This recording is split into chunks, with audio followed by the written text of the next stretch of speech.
এই সরকারকে দিল্লির মসনদ থেকে হটানোর জন্য দেশের মানুষ একত্রিত হয়ে তৈরি করেছেন ইন্ডিয়া মঞ্চ। আমরা এখানেও ইন্ডিয়া মঞ্চ একসঙ্গে লড়ছি। কংগ্রেস দল, কমিউনিস্ট পার্টি, অন্যান্য দল মিলে আমরা ইন্ডিয়া মঞ্চ তৈরি করেছি। এই ইন্ডিয়া মঞ্চ থেকে আমাদের আহ্বান, আপনারা কাস্তে হাতুড়ি তারকা চিহ্নে ৭ রামনগর বিধানসভা কেন্দ্রে উপনির্বাচনে আপনারা ভোট প্রয়োগ করে এই এলাকার জনগণের দুঃখ দুর্দশার কথা যাতে বিধানসভায় আমরা তুলতে পারি, তার জন্য আপনারা আশীর্বাদ করুন। পাশাপাশি লোকসভাতে যাতে এই ত্রিপুরাবাসীর কথা বলতে পারেন, তার জন্য কংগ্রেস প্রার্থী আশিস কুমার সাহাকে আপনারা হাত চিহ্নে ভোট দিয়ে জয়ী করবেন।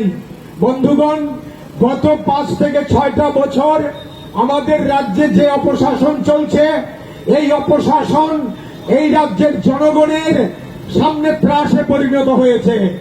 এই অপশাসনের বিরুদ্ধে আপনারা ভোট দিন।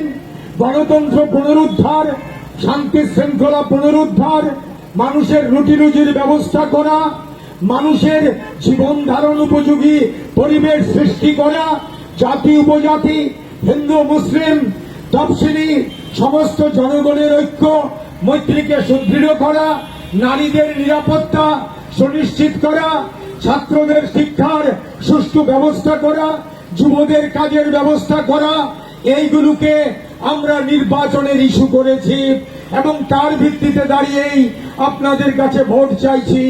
এই ভোট রামনগর বিধানসভা কেন্দ্রের উপনির্বাচন হলেও এই ভোট গোটা ত্রিপুরার জনগণের স্বার্থে, কারণ এই ভোটে বামপন্থী ফ্রন্টের ইন্ডিয়া মঞ্চের সিপিআইএম প্রার্থী যদি জয়ী হয়, তাহলে পরে বিধানসভাতে গিয়ে যেই বিষয়গুলো আপনাদের সামনে আমি উত্থাপন করলাম, এই বিষয়গুলোর ভিত্তিতে, দাবির ভিত্তিতে আমরা বিধানসভাতে এই এলাকা সহ রাজ্যের জনগণের কথা তুলে ধরতে পারবো। এই প্রত্যাশা আপনাদের কাছে রেখে আপনারা কাস্তে হাতুড়ি তারকা চিহ্নে ভোট দিয়ে কাজের সুযোগ দেবেন, আশীর্বাদ করবেন, এই আশা রেখে আপনাদের সবাই